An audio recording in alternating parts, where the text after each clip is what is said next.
Welcome to Life Mastery Radio with Todd Allen and Jackie Bailey, the show that dives into the science of higher consciousness with inspiring topics such as abundance, intention, health, manifestation, love, and transformation. Join Todd, Jackie, and their guests of leading authors, speakers, coaches, and entrepreneurs weekly at 10 a.m. Pacific. Learn to live a peaceful life with intentional mastery. It's all right here with stories and messages to support your well-being and most evocative dreams. Now, here's your hosts, Todd and Jackie. Hey, it's another groovy day, and most of you know that's because I make it that way. And it's Life Mastery Radio Day. Yay!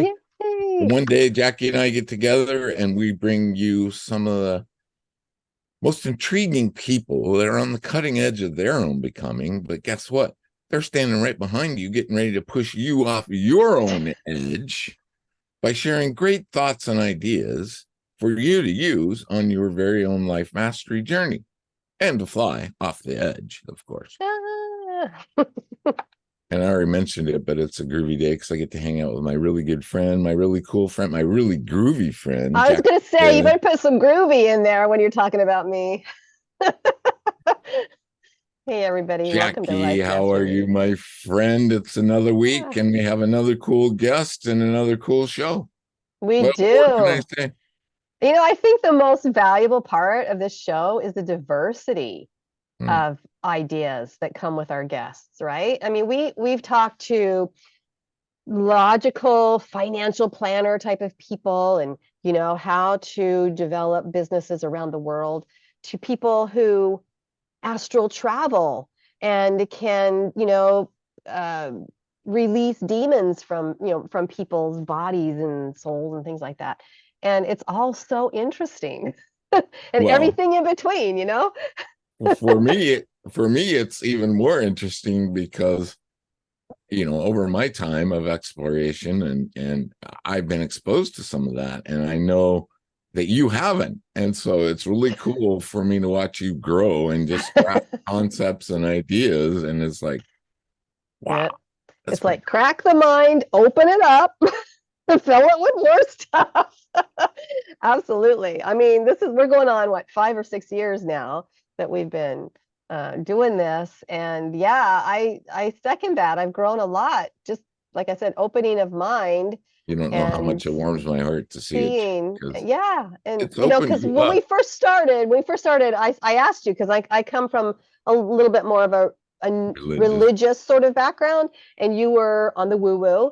And I said, well, according to you. What would you say? I know you're spiritual, but you're not necessarily associated with a religion, right? So that was the difference that I saw. And so I came into it going, I know that we'll be talking to people that I might not agree with, but it's just a conversation, right? Yeah, it's just a conversation. But every single guest has opened my eyes about more things and never closed my mind about anything. It's always been opened, and I've always learned so much and gained new respect for ideas that I didn't have before. So it's awesome. Yeah, it is very awesome. Yeah, I was concerned about that in the beginning when I invited you to be the co-host, and I thought, you know what, we're just going to see. I mean, and it's turned out to be so cool. You've grown so much, and you've taken your business working with kids and teaching them to find their heart, really, don't you think? Find their message and be able to deliver that. Jackie has 3 of her students that are now eligible and have been selected to be on the TEDx stage. Maybe you could highlight that just a little bit. Absolutely. And just today, I now have the link to the actual event so people can begin to register for it. And the thing is, TEDx is pretty strict on rules, and they can only have 100 people in the audience. So if you want to be one of those 100, you have to register early. It's happening on April 7th here in the Bellevue area, which is in Seattle. It's at the Maidenbauer Center, which is a really nice conference center here on the east side of Seattle. And so it's going to be a nice venue. There'll be some amazing 10 speakers, so it won't be like a whole bunch of, you know, but most of them are youth, and I've heard some of their messages already because we practice with them every week, and it's amazing. I mean, there's going to be some. Yeah, well, I don't know if I have the clout to get you a ticket, but I'll see what I can do. I'll pay big money for a ticket. Okay, then send me the link. I'll get my own ticket. I'll get the link out there. Yeah, I'll definitely put it on our Facebook page so that people in the local area can start getting. Speaking of which, one of your students is coming from Hawaii. Has that all been figured out? His dad's a pastor, and he's got kind of a big family, and they're trying to get everybody out here. Yeah, they're trying. We're doing our own little fundraiser to get Samuel and a parent here so that he can give his speech, and we've raised $650 toward that. So I think that might get one of them here and home. So we'll keep working on maybe doubling that so that we can get him a one parent here. But then like you said, his dad is a pastor of a church. It's been less than a year, so they're still building their community there, but they've got some help coming from their church you're going to have to get those reservations here pretty quick. So keep me in the loop. We'll figure out something. We'll get him on that stage, and with your help, we could get him on there quicker. Or I guess it wouldn't be quicker. But... Well, yeah, his message is going to be fantastic because he's actually from London, England, and raised there. Parents always all raised there, and all of a sudden his dad gets this job to teach in Hawaii or to be a pastor in Hawaii, and family packed up. And so his talk is about how do you integrate into a brand new culture from something you had no idea about. And he was a musician in England, and he had to give up all of his instruments to come here, and it's going to be an incredible story to hear. So yeah, that would be kind of a culture shock, right? Going from the UK to Hawaii. Woo. Yeah, he had no idea that Hawaii really existed. He kind of knew it was part of the US, but didn't know anything about it. So his story when he walks off the plane in Honolulu is pretty good. Very cool. If you want to know more, just Google Jackie Bailey and you'll come up with a plethora of links, and you'll find the right one, or look for speakfeedlead.org and it will take you right there, and you'll find everything you need. We can use your help. Help. Yeah. I want to remind our listeners that today's show page is at www.lifemasterradio.com. You can go there. We have many links already with our wonderful guests today, and I think we have a couple more that we'll be putting up there later on in the week. Jackie will post a blog post about the show, and it will be right there on our Life Mastery Radio, or not Facebook, but our webpage. Yeah, we have two, Facebook and web. While you're there, sign up for the newsletter. Jackie creates a newsletter once a week. It highlights who's been on the show, who's coming on the show, and of course, her awesome blog post about the show that I guarantee you, if you read it, it will entice you to go to our YouTube channel and watch the entire show. There's over 300 shows on. You heard us talk about the multitude of topics that we have, and just go there, scan around. You'll find something that will intrigue you and lead you down that path that leads you to your very own life mastery journey. Okay, today's show is Jackie's. Jackie found this guest, knows this guest, introduced me to this guest, and now I'm going to bring him to you via her. Take it away, Jackie. Yeah, thank you. I have an amazing network of friends and colleagues, and Marc is new to that opportunity, and I'm so happy to have met him. So Marc Stoecker is his name. He is a senior trainer with over 20 years of combined experience designing and facilitating training solutions. Will be an interesting conversation. Marc is a certified professional coactive coach through the Coaches Training Institute, a certified positive intelligence coach, and is ICF accredited. His company, Prism of Purpose Coaching and Training, LLC, offers business and life coaching services, co-designs, specialty workshops, and curriculum solutions, and runs 7-week cohorts on mental fitness. Marc helps small business owners with brand awareness and development through his MVP program. This is a guy with a diverse set of skills, and we're going to talk about as many of them as we can today. Welcome, Marc Stoecker. It's delightful to have you with us. Thank you, Jackie and Todd. It's great to be here. And Yeah, I we're would love to go to delighted. Hawaii myself. What was that? You'd love to go to Hawaii. Oh, yes. Can we Wouldn't do we this all? interview in Hawaii? Yeah, Let's do love that. it. Let's plan the next one for Hawaii. Take me, take me, take me. That's a cool place. I've been there a couple of times and it's very, very cool. So, Mark, you obviously didn't start out in the empowerment industry or, helping people. And if you're like me, what got me into empowerment and understanding was alcoholism, right? I ended up in alcohol treatment for the third time and thought, I got to do something different. So I started to explore myself and spirituality, became a life coach, certified by two different people. And that's what brought me into it. But we want to know what got you interested in helping people, life coaching, empowerment. Sure. And I appreciate the question. I think there's a number of different ways I could go with this, but I'm just going to pick one and go for it.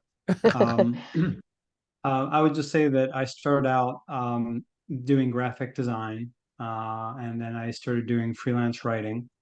And I just found that that was somewhat satisfying, and those were kind of skills that I enjoyed doing. But I found that by finding taking time to help others just through conversations and listening to audiobooks like Tony Robbins and other types of materials, I was inspired. For a long part of my early career, I felt like I was feeling I was repressing myself. Like I had these gifts. I didn't really fit into a lot of like the typical corporate environments. But I always found myself wanting to be of service to others, whether that was through a conversation or through an act of kindness or something like along those lines, maybe volunteerism. And that eventually led into becoming a trainer. So that scratched some of that itch, but it was more in a group setting. And then I noticed when I was doing training solutions, I was providing a training class, or I noticed that when I would hyper focus on one person and give them some training solutions, that I had most satisfaction from that. And I eventually joined a group called CBODN, and there was her name is Peggy. She's still part of that group. She kept encouraging me, dare I say, browbeating me to say, "Why don't you take the fundamentals class at CTI? Hey, you should consider the fundamentals class. Hey, there's this class called fundamentals. Why don't you check it out?" So eventually, I said, "Okay." So I took the class, and I loved it. It felt like coming home is Hmm. the best way to describe it. And I continued to the whole curriculum, which was about 108 credits, I think. And then I had to decide, do I want to continue through certification? And then again, Peggy suggested, hey, why don't you check it out? Hey, you should really check it out. Did I mention you should check it out? So once again, Peggy to the rescue. So I signed up for the certification, and within I think 6 months, 6 to 8 months, I was able to get through the certification process, which was very rigorous. One of the things I think about a coaching program is if you're not sure about whether this is for you or not, you grow as much as the people that you're trying to serve as a coach. I think if I've either of you are always, coaches or those that are listening are coaches, Mhm. you understand that at your core. So I'll just say that. well, I've always said that. I think life coaching I think it should be required, like in college, right? I mean, because the person that benefits the most is the person that gets certified, right? I mean, that's certainly they learn the skills to help other people, but the growth aspect of the person is just off the charts. I mean, you can change your whole life around however long it takes you to get through the course.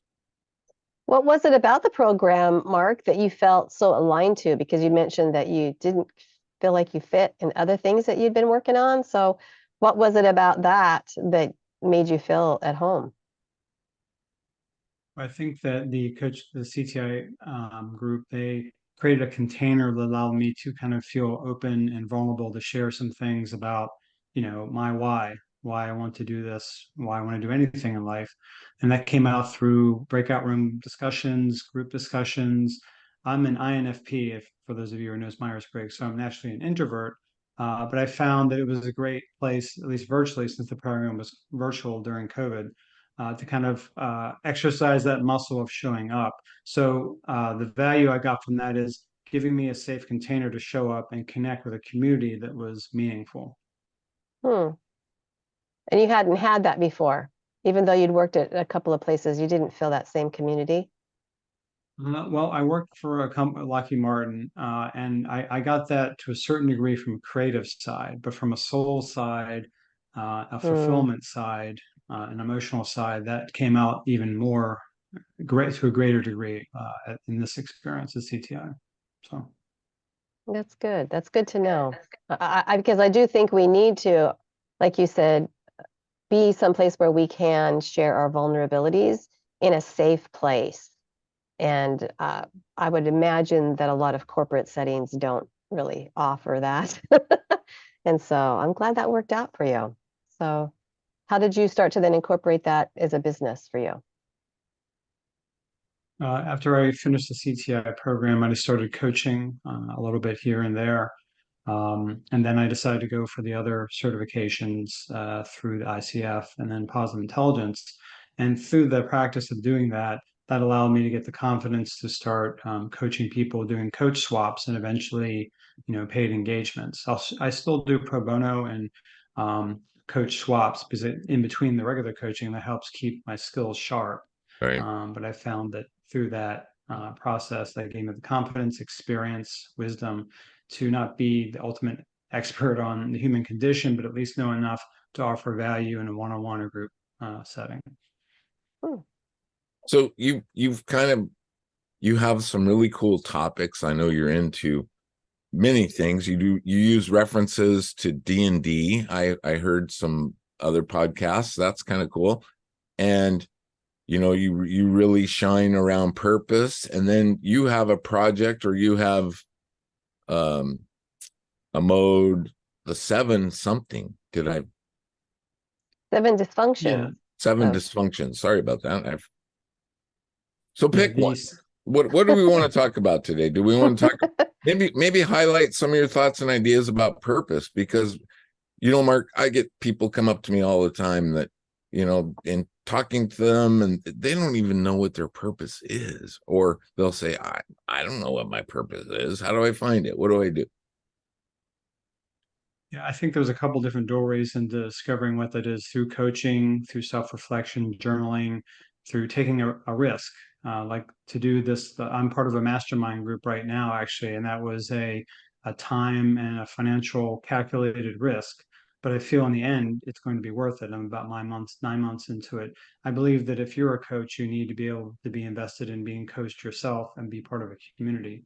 mm, So in terms of finding purpose, there's 3 main ways that I look at it. And there's others, but one is around values, understanding what your values are, and that helps inform your why. Why do I want to do this? Well, certainty is important. Well, maybe a full-time position that is meaningful to you might be your path. Uncertainty, I value excitement or variety. And maybe entrepreneurship might be, part of your jam.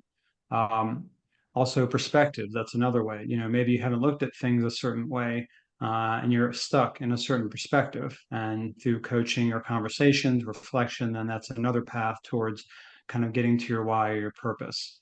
And then tapping into emotions, having those emotions kind of weigh you down, that leans a little bit into some of the positive intelligence philosophies, where you have these negative thoughts that were activated when you were younger and helped you survive, but now they're like your appendix. You really don't need them anymore. You can tell them to put them in the back seat. We have this thing called the judge. I have mine. My name's Nate. I think John. I tell John to get in the back seat. He did not. There's no place for him when I'm trying to do something great in my life, or do a presentation, or have a discussion like this, because I don't need to hear John's voice saying, "I'm not good enough. These people are better than me. I'm not going to show. Why aren't you showing up more powerfully?" So I think a lot of it. I think our saboteurs, our negative thoughts, voices in our head, can subdue our ability to find what our purpose is. So there's a lot of different doorways into finding our purpose, and I've just named a few. do you think that that has become harder to identify since the pandemic? Because I feel like that psychologically affected so many people. I can see it with the children that I work with. So what are you hearing from clients lately? That's maybe common, or now something that you keep hearing over and over? Is there something that seems to be universal? I think people are just exhausted and they're scared. They're just, I think Mm, people want to hit the reset button after that, experience, and they want to find out. I think COVID did allow people to have some time to reflect on what's most important. I mean, this is a bad analogy, but near-death experiences, they say that you really reevaluate your life. Well, I mean, people were dying obviously from COVID. I'm not trying to make things too heavy. My point is that you see a lot of things on the news. There's a lot of stuff going on in the news now, and people are just fatigued. They're overwhelmed. So I just think that having that there makes you refocus and try and think about what's most important to you and how you mm, show up in the world and who you Yeah, connect with. it was a major shaker. I was reading something yesterday, and the author was making the statement that it will take 10 years for us to recover from the effects of just those 2 years of being shut down. Kids weren't able to go to school. We've lost a lot of their education capability, and they got to catch up. And I was thinking about that. 10 years, that's a very long time. mhm. It Yeah. is. And where do we find our inspiration? Where do we find our joy? We need to rekindle that. We need to find that again. And I believe we can do that through connection, through being of service, feeling gratitude, a lot of the things that, tap into the right side of the brain, creativity, empathy, curiosity. So, yeah. There's something else coming down the pike. I don't want to get off in the weeds, but I was thinking about it after I read this article. AI is coming on strong. And Yeah. this is a psychological game changer for a lot of people, because things are going to fundamentally be different if we Mhm. don't get a grasp on it or get a handle on it. Yeah. Anyway, So how does the prism, you've got the Prism of Purpose, I think is your business name. Is there something significant about the visualization of a prism? Yeah, and actually, I have this handy prism here, just as a visual reminder. So Cool. this is actually a gift, but it's that kind of looks like a cool. pyramid. Yeah, Yeah. yeah, I guess technically it's a prism pyramid, and there's a back to it, but I don't remember it, so I'm just going to say it's a pretty prism or Yes. triangle pyramid. But pretty much, I think of a prism as looking at things from different angles. You know how a prism refracts light, and you can see different from different angles. So I think of Hmm. that way with our lives. We have different ways of seeing things, and they can be major game changers with little tweaks in our perspective. And that's just through a conversation with a mentor, a coach, a friend, a teacher, a parent. So that's part of where that came from. Originally, it came from going through the certification Mm. process. It came up as a visual to kind of embody. There's a term called leader within. So my leader within was my prism, and then I just extended that and decided to adopt that as my company name. So Nice. Is that a program that's still offering opportunities to students, or is it closed down now, or are you still with it? yeah, What's going on with that? well, I'm part of their community, and again, I'm not trying to be a commercial for the organization. I just had a great experience with it. You're There's, fine. I mean, there's like leadership programs with them. They're definitely they're active. I have friends that are currently in certification. They're CTI coaches. So yeah, no, it's so I would say yes, it's alive and well.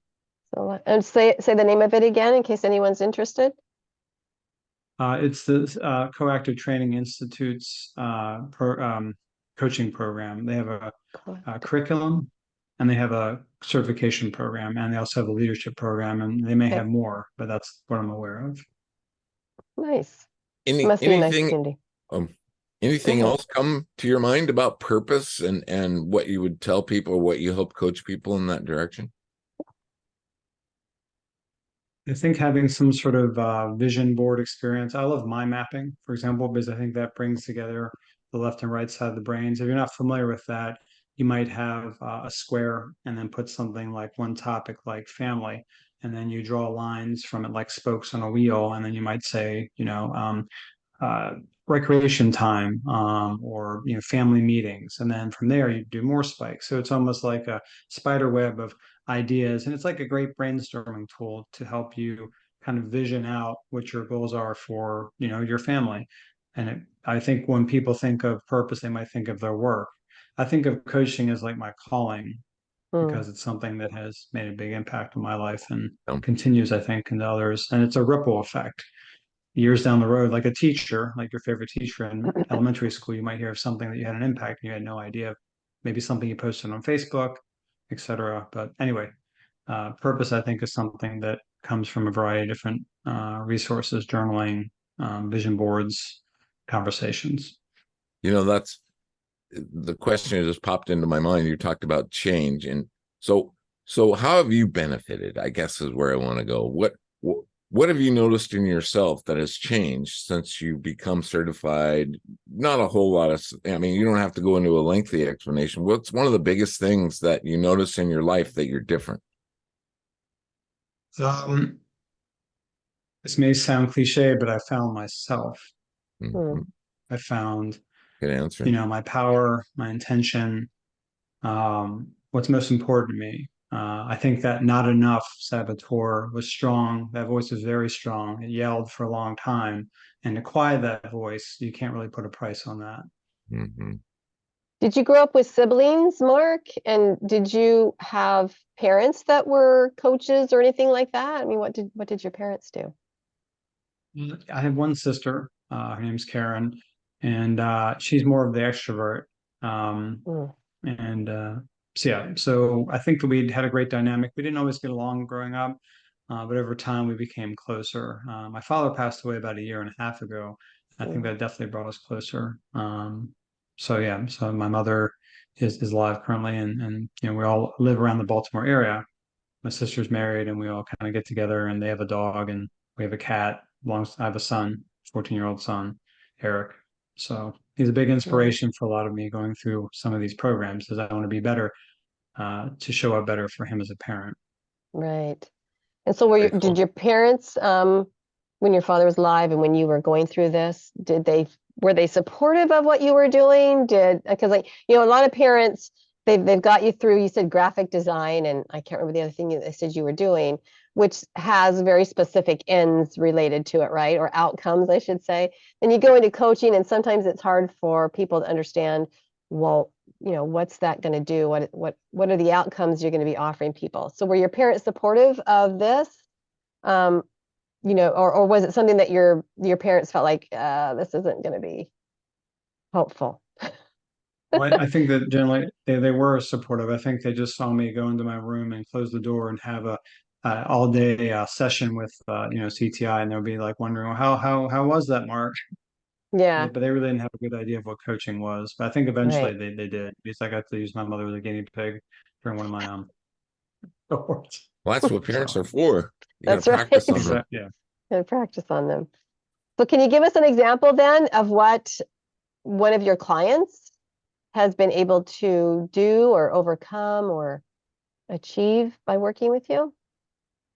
Sure. I would say that one in particular has some kind of like the imposter syndrome.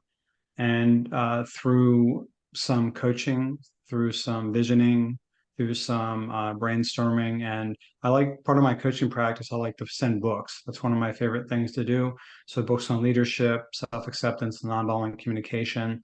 Uh, they were able to kind of rise up and be able to step into their own power and be able to show up more powerfully at work and in their relationships. Um, One person, I mean, obviously there's a confidentiality element, Hmm. but I'll Yeah. just say that, they were able to stand into their power and be able to speak up where they felt like they didn't have a voice. And that's important to me, having gone through that for so many years. So that's where I love working with people to do that. So I would say that's one of the elements that I can talk about where it's shown up successfully. Now, Jackie knew you have a lot in common because she does that on a daily basis, pretty much. Well, at least with the kids, anyway. Yeah, yeah, So, absolutely. so your program, did you develop this? Oh, I can't remember that word now, Jackie. Again, the 7. 7 dysfunctions of entrepreneurship, I think, right? Did I get that right, Mark?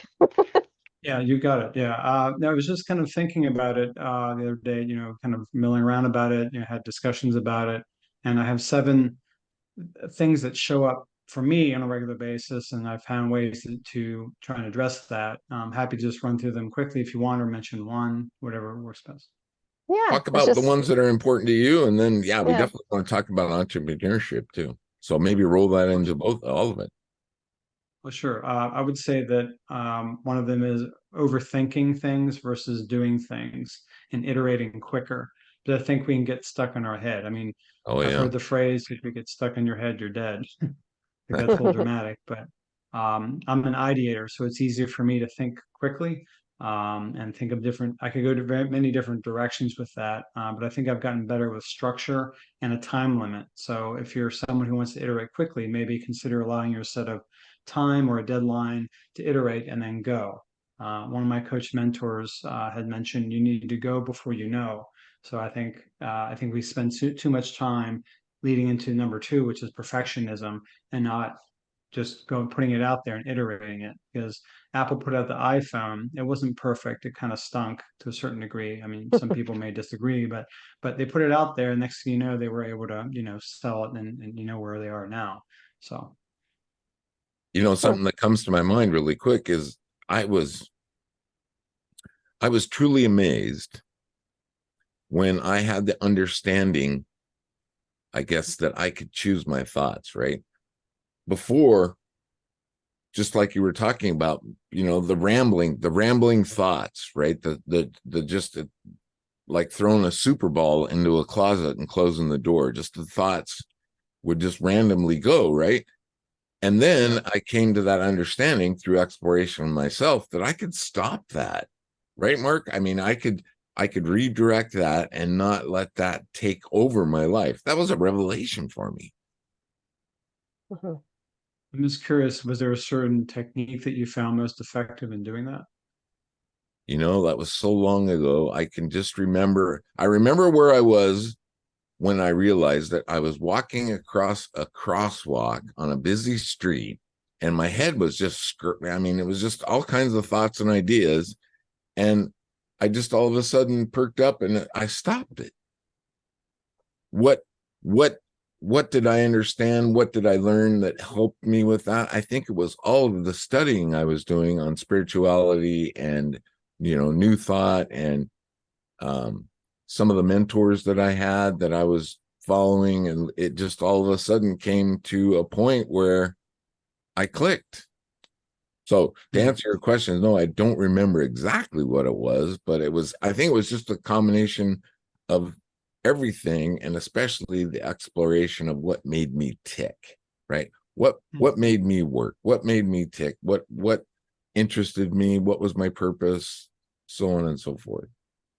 So Todd, it sounds like, and I've heard that story before, but now an epiphany comes to mind in that you say you were crossing the street, which is a very mundane, simple skill, right? I mean, it took no thought to do it, and yet you had all these thoughts in your brain, and all of a sudden it was the I could stop it. That was all. yeah, well, yeah, the complexity that was in your brain with the simplicity of the activity you were in caused this moment of, I can just stop this thinking right now. I don't have to let this control me, right? And maybe that's what it takes as an entrepreneur, because there is a lot to think about. Yeah. Right? I mean, there's legal things, there's things with your clients, there's, creation of things and innovating things. There's a lot to be thinking about all the time. And so I could see how overthinking could be just, and sometimes it's overwhelming to be overthinking. So what is there something that you tell your clients to do specifically that helps them to just go like Todd's experience, and just say, wait a second, I don't have to be thinking this right now. I can control it. I think that's a great question. I think mindfulness, being present, doing these things called mini meditations or PQ reps are something that you can do. A quick example would be if you take your thumb and your forefinger and you rub them with such intention, you can feel the ridges of your fingertips. and you do that for at least 10 to 15 seconds, and that's all you hyper focus on. That's an example of something you can do to interrupt that thinking. It's a little bit of yeah, so it's a little bit of neuroscience. That's kind of behind cool. that. That's Leans pretty into the simple, right? science. That's something you can just all of a sudden just bring up and just hyper focus on that, feeling those ridges. That's kind of cool. I just got the feeling back in my fingers, so it's even cooler for me. Yeah, good. The chemotherapy just kind of made my fingertips numb, and so that's really cool. Yeah. There's like 100 different or more iterations of that, like hyper focusing on something you're looking at, like looking at that word lead behind you, Jackie, and looking at the way that the light is kind of bouncing off of it. If I do this just right, looks like I'm saying it right. Yeah. Yeah, but you use all 5 of your senses. So to be able to, as an entrepreneur, you have that busy thinking.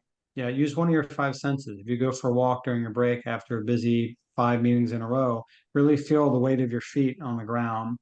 Feel the wind on your skin. Hear the birds flying by. Use all your 5 senses, and you'll be surprised at how much that puts you into like a sage state. It's called. So that's one we. Yeah, it is so important that we get outside, isn't it? And that we experience the planet. Yeah. I think that's definitely a grounding activity, which is probably something that you're talking about. You didn't call it grounding, but it sounds a little bit similar to, grounding ourselves again. It's hyper focusing on something. So that's great. And you said the second step was what? The second dysfunction? Second one I mentioned was perfectionism, and perfectionism. When you do, yeah, and if you take, there's actually an assessment in Positive Intelligence, a free assessment, and it will tell you who your top 3 saboteur accomplices are. And my top ones are pleaser, victim, and avoider. So, and my 4th one's perfectionism. So, or that's in that language, it's called stickler. So that's where you come and say, okay, this presentation has to be perfect. I have to make sure this is perfect when I meet with Jackie and Todd. If it's not perfect, what are people going to think? This has to be, and if they don't think good of me, it goes down a spiral. So it's a way to kind of disrupt it by doing something like this, and just remembering that saboteur has a voice, and it's promising you, comfort, but in reality, it's giving you short-term comfort by whispering something that's really not going to serve you in the long run. So there's more to it, but that's that's very cool. I mean, and you said that was part of a test that you could identify those. Yeah, there's a free test. It takes about 5 to 10 minutes, and Shahzad Shamin is the creator of the Positive Intelligence program. If you go and you do a Google search for Positive Intelligence and you see the saboteur assessment, then you can just take that. I think you have to enter your email, but anyone can do that. And nothing else, you can get awareness of how your top 3 saboteur accomplices come up. And if you have your greatest strength, hyperextended becomes one of these saboteurs. One of my greatest strengths is empathy. So when you try and take that to hyperextent, then that becomes becoming the pleaser. Right. Fascinating. Yeah. So can we safely call you Stoecker the stickler? I think, well, sadly, because my name can be hard to pronounce, people call me Stickler, and they think that's my actual last name. So it wouldn't be a stranger to me if you did. Nothing like being pegged, right? Okay, so what's number 3? These are fun. These are really cool. You're on to something. So keep it up. I think these are really cool. I would say not making decisions quick enough. And there's a phrase that you want to consider when you're making a decision is when you make a decision, make it right. When you make a decision, make it right. So when you decide, when you're ready to make a decision and you make it, then whatever it is, you put 100% into it to make sure it, comes out the way that since you've made it, if that makes sense. So I was taught, if you don't know, don't. Right? If you don't, if your intuition and your gut doesn't know, then don't. So I think that's kind of the same way of saying, don't make quick decisions. Well, and I found that sometimes making no decision is worse than making a wrong decision, Well, I mean, because not making a decision is a decision. Right, but sometimes it's worse than making a wrong decision, because you can correct a wrong decision, but if you're still stagnant in somewhere, then you're not moving in any direction. So right? Would you agree with that, Mark? Yeah, I would. Yeah. Hmm.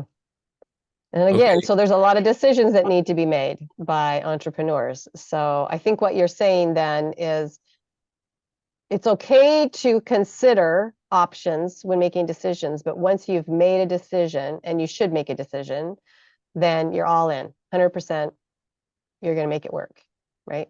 And even if you find out later it's the wrong decision, you make it right by putting in the effort and committing to it. Yeah, That's cool. cool. Cool stuff. Well, Yeah. okay, now I'm curious. What's number 4? Making tactical daily decision to-do lists every night before bed Mm. for tomorrow's doing list. So acting on the list. And if you don't do it, then it goes on the list for the next day.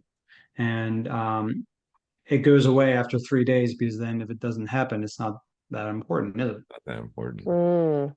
Interesting. So if you're wondering if this is a priority or not, if it's been hanging around in your journal for a couple of days, you go, it's probably not a priority. Or it becomes one quickly, right? Because now you realize, oh shoot, I should have done that 3 days ago. Yeah, that's the important versus urgent from, getting things done. There's a whole book on that. So Sure. it's interesting.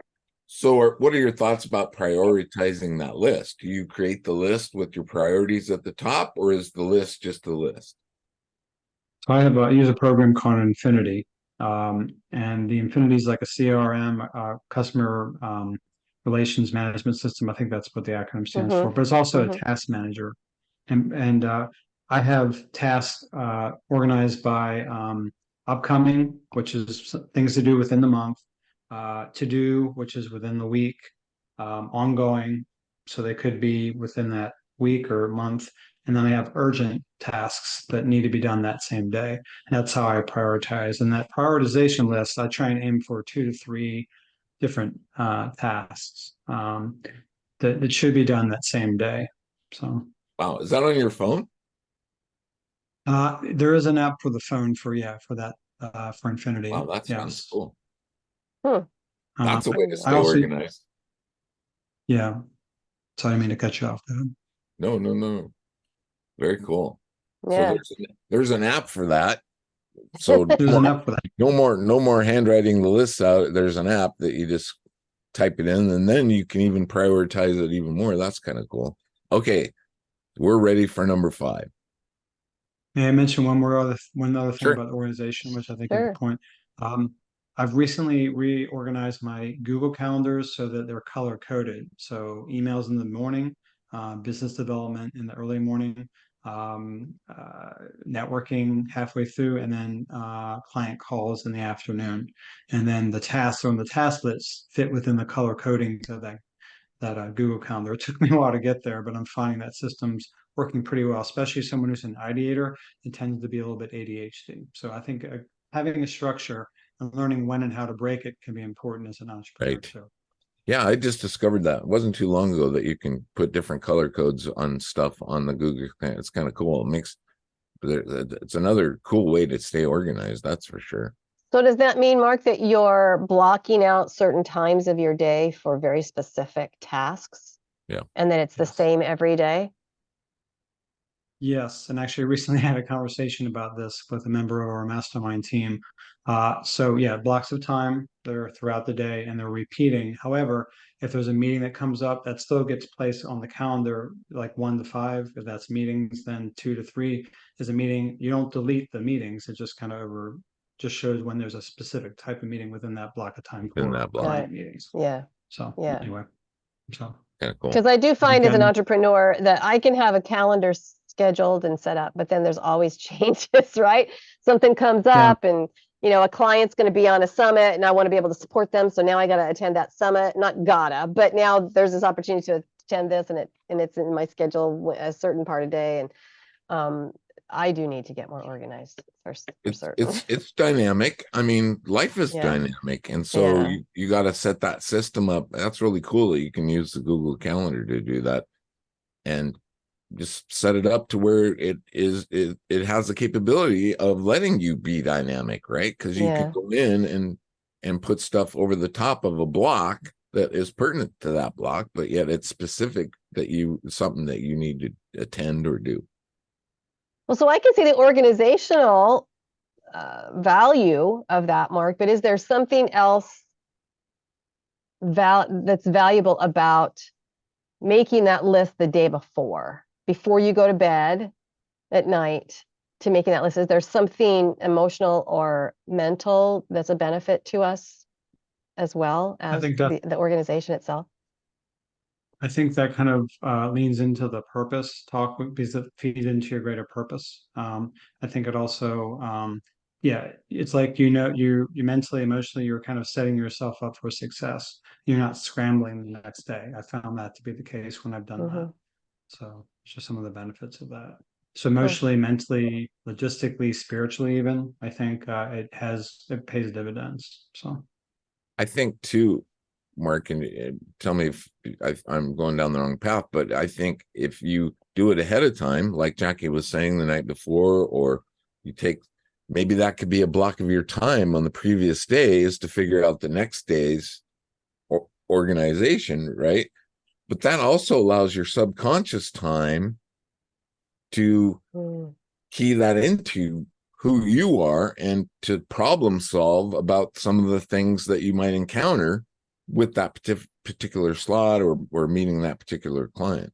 So those things are already calculated, baked in the pie, shall we say, before you even show up. Yeah, maybe book 15 minutes on the back or front or back end. And to your point, Jackie, some things get juggled around sometimes. Just be ready to, okay, if this happens, what would I do? Not to go too Right. far down that rabbit hole, but at least have some like the next step if that does happen if there's like a questionable appointment or something. So I think Very you're cool. leaning to your strategy strength if you do that.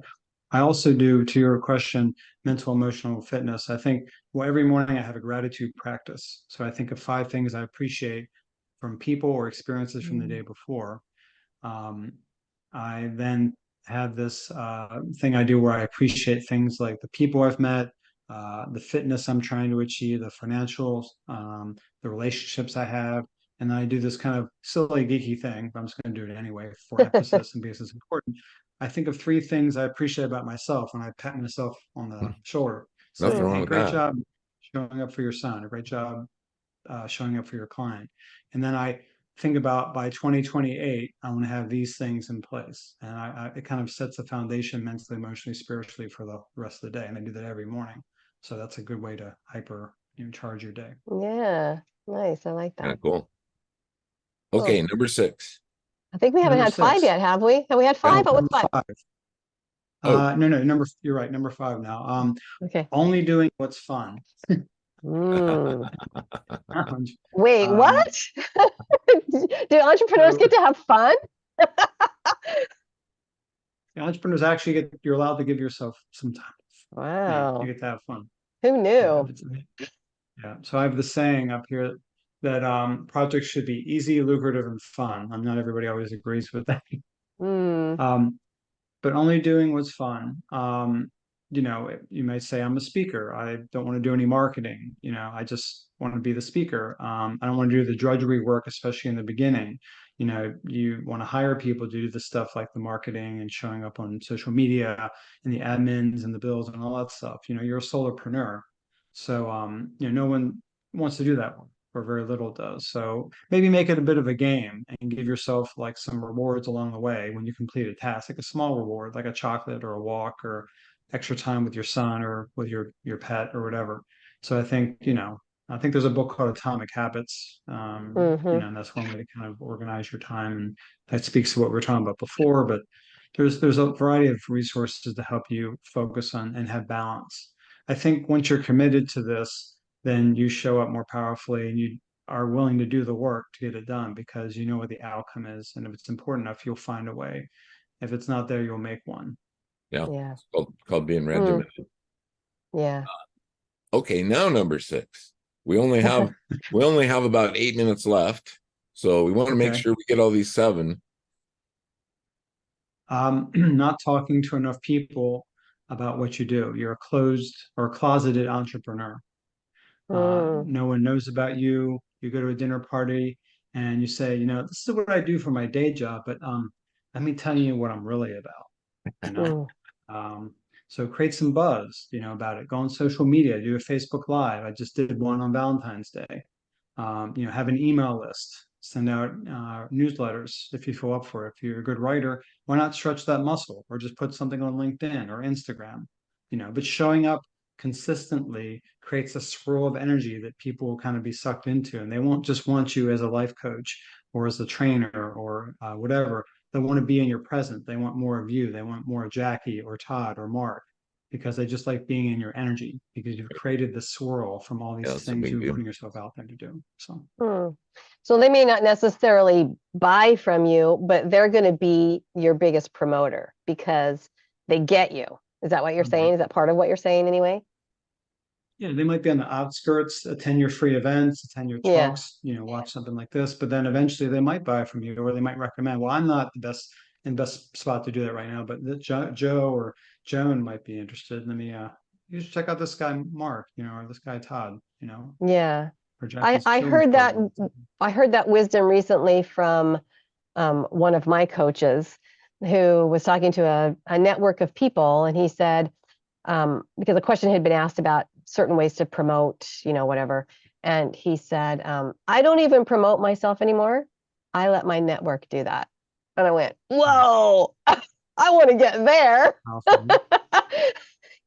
That's a pretty incredible goal to achieve, is that you don't necessarily have to do all the work with that anymore. People know you well enough and trust you enough that they talk about you when you're not even around. So that was really cool. Yeah. 10,000 hours. Showing up.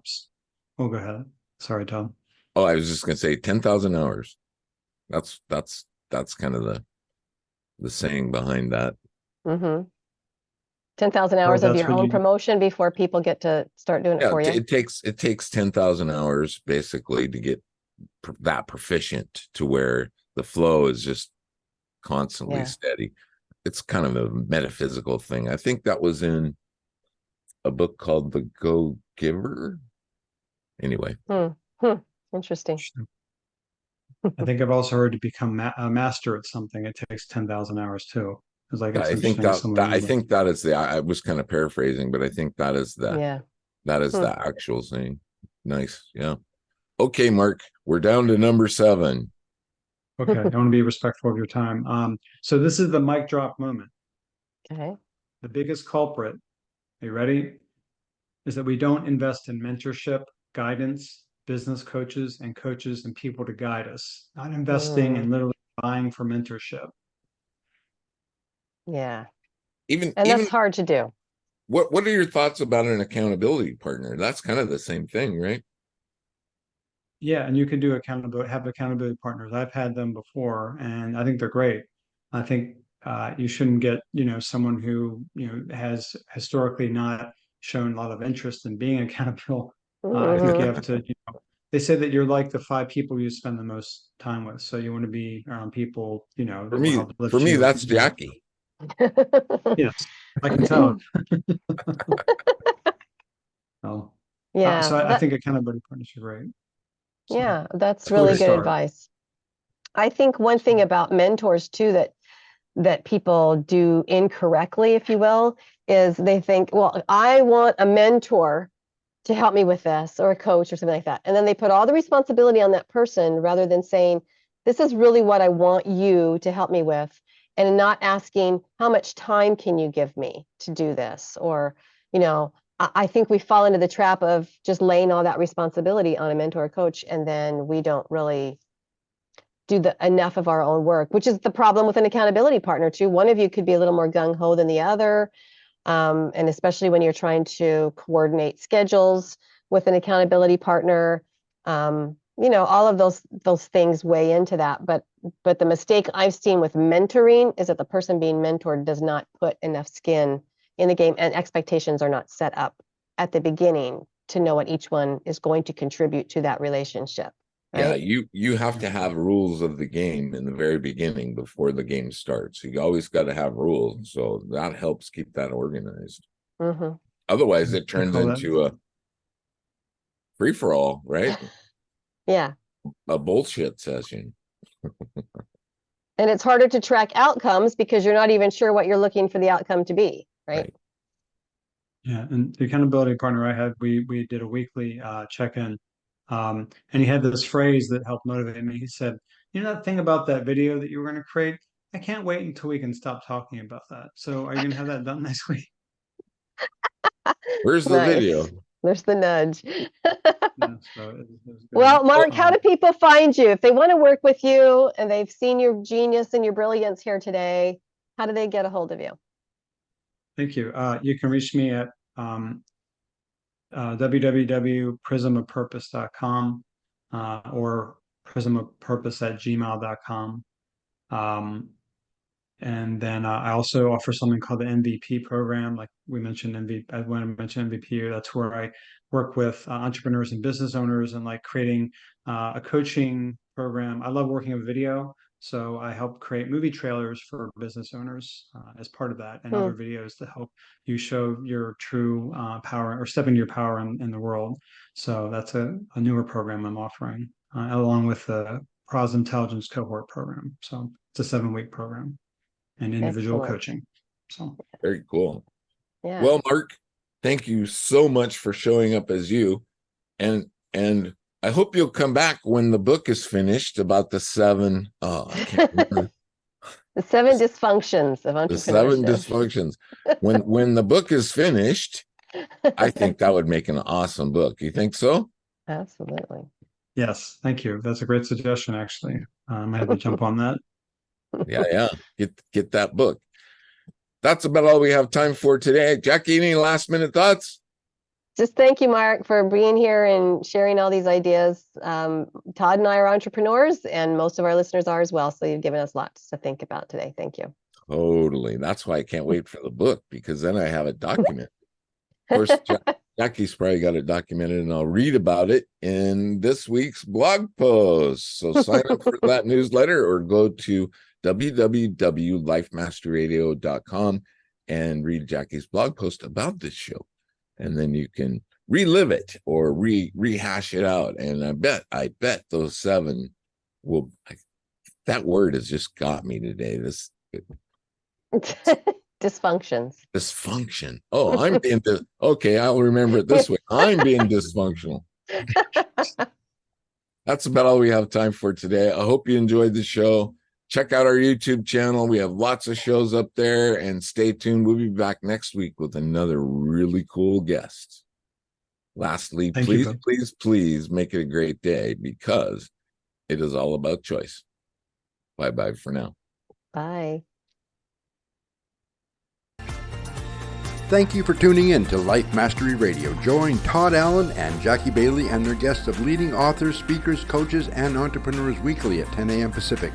Learn to live a peaceful life with intentional mastery through stories and messages to support your well-being and most evocative dreams. Visit their website, www.lifemasteryradio.com. Join their mailing list and be notified about upcoming guests. That's lifemasteryradio.com.